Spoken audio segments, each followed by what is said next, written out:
Hello judiciary aspirant. आज आप लोगों के लिए एक महत्वपूर्ण विषय को लेकर प्रेजेंट हुआ हूं कि निर्णय और डिक्री में क्या अंतर है। ये अक्सर आपको मेंस के एग्जाम में पूछा जाता है, आपके इंटरव्यू में पूछा जाएगा कि निर्णय और डिक्री क्या होते हैं, इनमें क्या अंतर है, क्या दोनों एक हैं कि अलग-अलग हैं। इसी विषय को लेकर आज हम आप लोगों के समक्ष प्रेजेंट हुए हैं। तो जैसा कि आप जानते हो कि निर्णय को सीपीसी की धारा 29 में डिफाइन किया गया है और डिक्री को सीपीसी की धारा 22 में डिफाइन किया गया है। अब हम पहले निर्णय देखते हैं कि निर्णय कह रहा है धारा 29 में कि निर्णय डिक्री और आदेश के आधारों का कथन है। निर्णय फॉलो द जजमेंट, यानी जो डिक्री है वह जजमेंट को फॉलो करती है, यानी डिक्री जजमेंट पर आधारित है। और डिक्री क्या है, टू टू की परिभाषा आप देखोगे तो डिक्री दीवानी न्यायालय का एक ऐसा न्याय निर्णय है जो बाद के पक्षकारों के अधिकारों को अंतिम रूप से विनिश्चय कर देती है। इसके बाद कुछ किया जाना शेष नहीं रहता, यह प्रारंभिक और अंतिम हो सकती है, ऐसा परिभाषा टू टू में दिया गया है। अब प्रश्न है कि इन दोनों में अंतर क्या है। तो जैसा कि परिभाषा से ही स्पष्ट है कि मामले की सुनवाई समाप्त होने के बाद न्यायालय निर्णय पास करता है, जजमेंट देता है और जजमेंट पर ही डिक्री आधारित होती है, क्योंकि follow the judgement, decree follow the judgement लिखा है। तो इसके मतलब कि निर्णय पहले आया, उसके बाद डिक्री पास होगी। अब इसके संबंध में अगर हम देखें तो धारा 33, 33 और आदेश 30 में इसका प्रावधान किया गया है। अब निर्णय के संबंध में आदेश 20 नियम 4 यह बताता है कि निर्णय का कंटेंट क्या होगा, निर्णय में क्या लिखा जाएगा। तो कहा कि निर्णय में 4 आवश्यक तत्व होंगे। पहला, वाद का संक्षिप्त कथन, अवधारणा के लिए प्रश्न, प्रश्नों का विनिश्चय और विनिश्चय का कारण। तो इसके जो ऑर्डर 20 नियम 4 में निर्णय के जो कंटेंट होंगे, निर्णय के अंतर्वस्तु होंगे, अंतर्वस्तु यह बताया कि वाद का संक्षिप्त कथन, वाद का संक्षिप्त कथन, अवधारणा के लिए प्रश्न,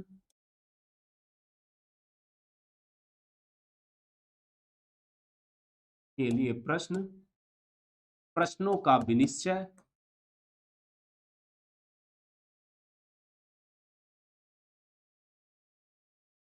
और विनिश्चय का कारण।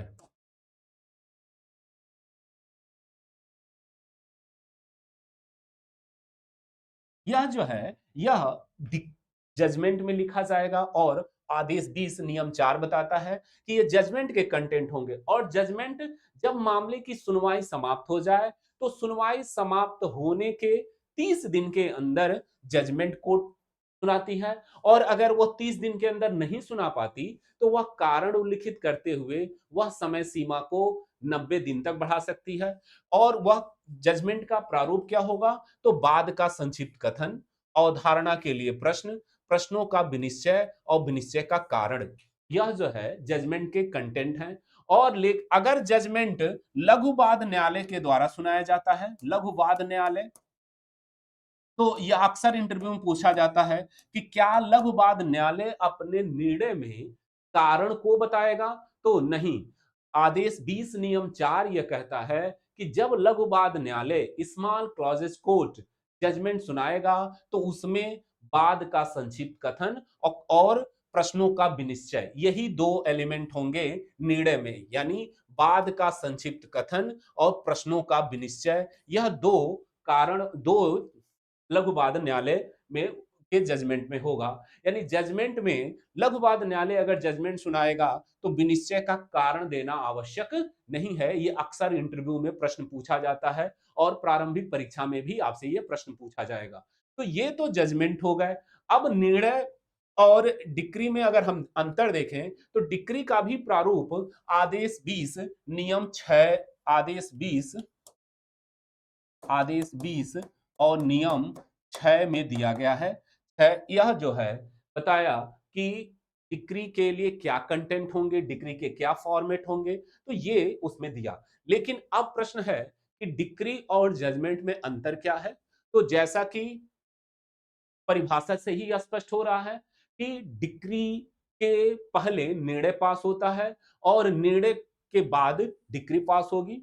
और दूसरी चीज कि निर्णय मामले की सुनवाई समाप्त होने के 30 दिन के अंदर सुनाया जाएगा और डिक्री जब निर्णय सुनाया गया तो उसके 15 दिन के बाद डिक्री तैयार की जाएगी।